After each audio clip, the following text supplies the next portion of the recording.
Hello everybody, I'm Chris from MMORPG.com, and this is the TCL 6 series, a TV so good that I wanted it to take center stage in this review, and so I'm sitting behind the mic for this one. But guys, I've got to tell you, this TV beat out all of the Black Friday sales for me. I did a ton of research, and it is just the best TV that has real 1000 nit HDR for under $1,000 that you're going to find, and I had to bring it here and show it to you guys. So that's what we're going to do. Now specifically, this is the 55-inch model, which retails for $649. There is a 65-inch model out there that retails for $999, and if you keep a keen eye, you can actually find this on sale. But even if you can't, and you're in the market for a TV, this is definitely one to look at. So let me give you just a little background on how I came to this TV as you kind of watch it in action. So around Black Friday, I got the clear from my wife to find a new TV, and we'd been using an old one. It's probably a 7 or 8 year old 1080p Toshiba.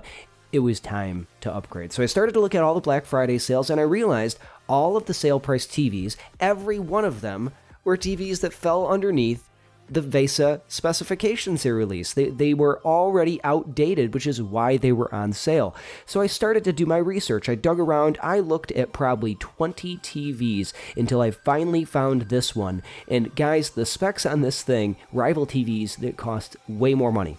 Really, way more money. It's an amazing deal that they sell this TV for the price they do. This is one of the only TVs under $1,000 you can find that has real 1000 nit HDR, which is real HDR. That's what people talk about when they're talking about HDR, and it's just an amazing find. So let's just talk about it a little bit. Now this is a 4K display, obviously, but it also supports full HDR10. It supports Dolby Vision, it supports Dolby Atmos, it's full array local dimming. On the 55-inch model, there's 96 zones. On the 65-inch model, there's 120 zones of local dimming.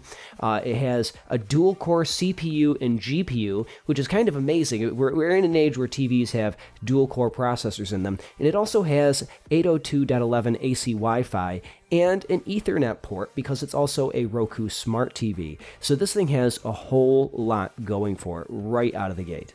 But take a look at that picture. Now at 4K, it just gets such detail in the images that it puts up on the screen. The first thing we did is we pulled up a YouTube video, the same video that you're actually looking at now, and you can just see the amazing level of detail in there. Now what you're watching, you're not going to get it in its full glory, but take my word for it, it's stunning. That was the word my wife used, and she's about as far from a techie as they come. The HDR, though, is really the amazing feature on this thing. Before actually sitting down with this TV, people had told me HDR is better than 4K, and I didn't quite believe them, but after trying it on this TV, it is the honest to God truth. I mean, look at the videos that we have there as it does that wipe across. It's stunning. And the vibrant colors that it has, really great for games, really great for movies.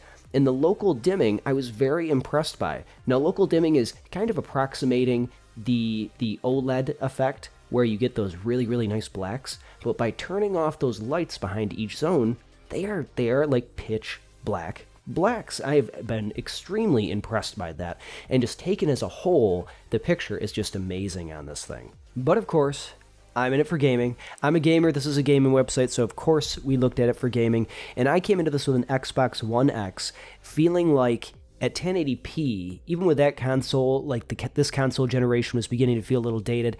After actually playing on a high-quality TV, it's just so much better. It's like a brand new experience. I actually went out and I got a PlayStation 4 Pro to go along with it. And more games are coming out that support 4K and HDR. And even games that don't, or partially do, because they're not all updated for that yet, they still look better on this screen. It's really something special with that. Now, the thing to keep in mind with this TV, and really any newer TV, is they're doing so much stuff behind the scenes that you can get something called input lag, which is the difference between when you pull the trigger on the controller and when you see the gun fire on the screen. Now, the TCL 6 series has a really effective game mode that will cut your input lag dramatically. So without game mode at 4K, you're going to get about 122 milliseconds, which is substantial. But if you turn game mode on, it cuts out all that background processing, and you're going to cut that down to under 20 milliseconds, which to me, I can't even feel that. I held the controller up to the screen, pulled the trigger, it feels instantaneous,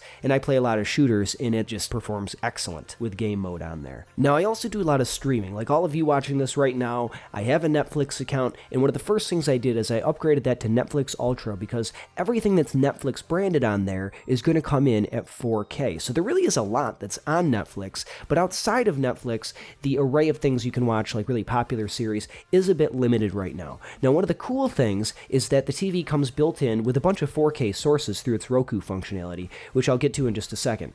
But I was a little bit concerned that when I watched 1080p, that it would upscale and it wouldn't look as good. But imagine my surprise when the picture at 1080p is actually better than on my old native 1080p TV.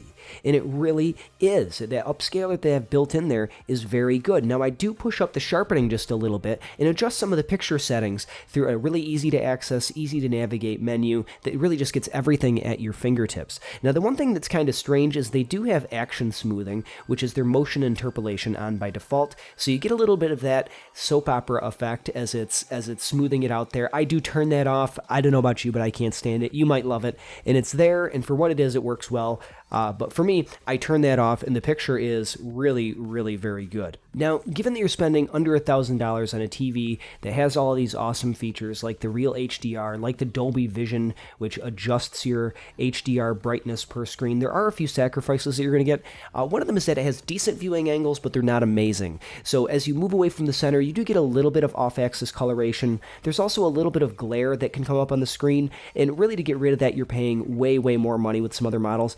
I didn't really find it that much of an issue, though. I guess in our house, we just kind of sit mainly center in front of it. And the glare, it's there, but it never really was distracting because the screen is so bright that it kind of overpowers the glare. The speakers are also good. I was actually very impressed with those compared to many others I'd heard. They get nice and loud, but they do lack a little bit of the bass that you're going to get with a sound bar.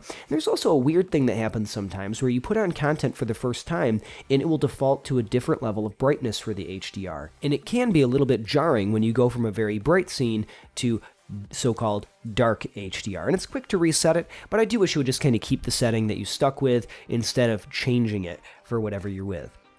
Now, the other thing I want to talk about is Roku. And I know, guys, I'm late to the party with this, but Roku is awesome. It gets all of your content right at your fingertips. There are way more streaming services that this thing puts in front of you than I even knew existed. And it's so cool to be able to just search out by actor, by specific title for something, by series, episode name, any of that stuff, and it'll just pull it up and show you the services where you can buy it from, and then just start streaming it. It makes it so easy. Now, I'm the kind of guy that likes to just go with kind of one vendor for that kind of stuff, but with this, it makes it so easy. I'm a lot more likely to just go and click in to watch the thing that I want to watch and spend that $5 or $6, whatever it may be, to get the content that I was after. Now, turning to the build quality of this thing, it's not that heavy despite its size. If you are going to mount it, you are going to want two people just to keep it safe, and it is pretty easy to mount at that. But you're going to want to be aware that the actual mounting holes are in the lower third. They're not right in the middle. And me, mounting this TV for the first time, read a guide that said, plan on them being in the middle, and I wound up mounting my TV about 8 inches too high. So just be aware, they're not right in the middle. This thing also has all of the inputs you're going to need. It has 3 HDMI 2.0s. You are going to have to reset that in the menu if you do want to get HDR in your consoles. Just be aware. One of those is an ARC port, so you can have two-way audio video. You have a USB port for your media. You have an Ethernet connection for wired internet if you want to have it. It really has everything you would want to have, and I'm actually a big fan of the brushed metal finish on it as well. And with that, guys, we're just going to wrap up and say this.